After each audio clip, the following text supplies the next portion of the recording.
are at an Amish rest area. A bunch of Amish people over there having a little confab. And I guess this guy coming up here didn't really want to participate anymore. So here he goes and takes off. So driving through Wisconsin one time a couple of years ago, and I saw this helicopter between the wires. It's hard to see it, but that helicopter is actually between the wires there. Pretty amazing. And here's just some nice scenery. I've got this all sped up at 1.5 times the speed, so it doesn't take too long to get through it all, but beautiful fall scenery in northern Ontario. And after I come on to the right hand side here, you'll see a couple of die-hard motorcyclists come on by and past me. Sure wouldn't want to be following behind a truck in bad weather. So here come the motorcycles and having a good time. Here I am just running through northern Ontario on a nice little back road. It's really beautiful. I love driving on some of these smaller roads. I believe this was in the Algonquin Park area of Ontario, just as the leaves were turning. And it was very beautiful out there.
So I'm running through Highway 1 through BC.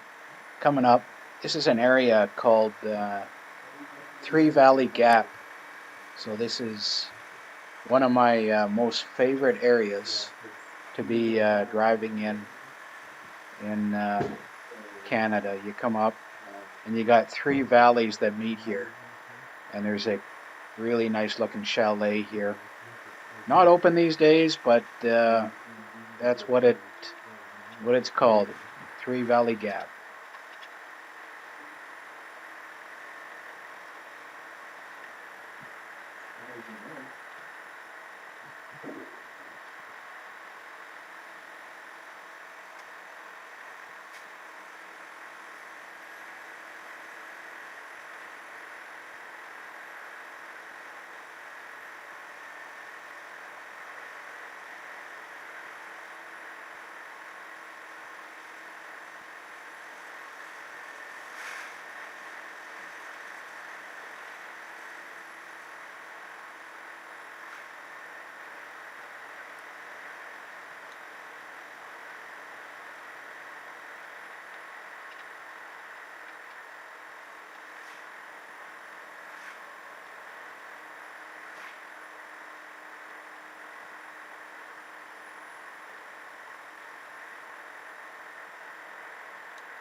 So after you pass Three Valley Gap, you're getting close to Rogers Pass, and you start coming through the snow sheds. Again, this video is all at 1.5 times the speed. But these snow sheds are usually built wherever there's a high avalanche risk. And so they can have an avalanche and it will blow over the snow shed and down into the valley because there's a bit of a valley between the mountains, and that's why the avalanche will happen in these areas. They've identified a few areas. It's pretty cool. I can't remember off the top of my head how many snow sheds there are, but as you can see, this is a pretty long one. And that's at 1.5 times the speed. And then I think there's 5 back to back, something like that. It's pretty neat. And on this trip, right after I crested Rogers Pass and was coming down the other side towards Calgary, then there's a fatal accident ahead of me, so I ended up spending 8 hours parked on the road because of that fatal accident. So cars were able to turn around and go back to Revelstoke or back to Rogers Pass, but all the transports had to wait, and some of the cars waited as well.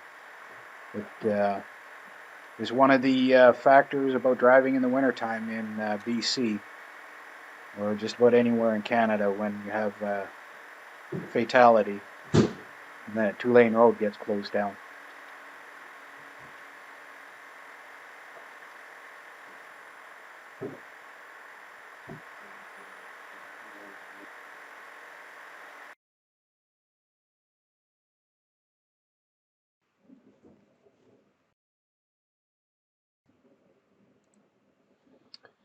So now I just have a few clips of some of the fall colors in different areas I was going through. So I hope you enjoy seeing all the different scenery.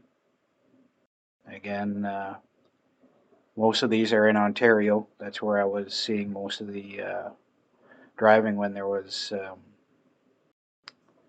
fall colors were out. So anyway, y'all have a great day and be safe and enjoy watching the rest of these clips.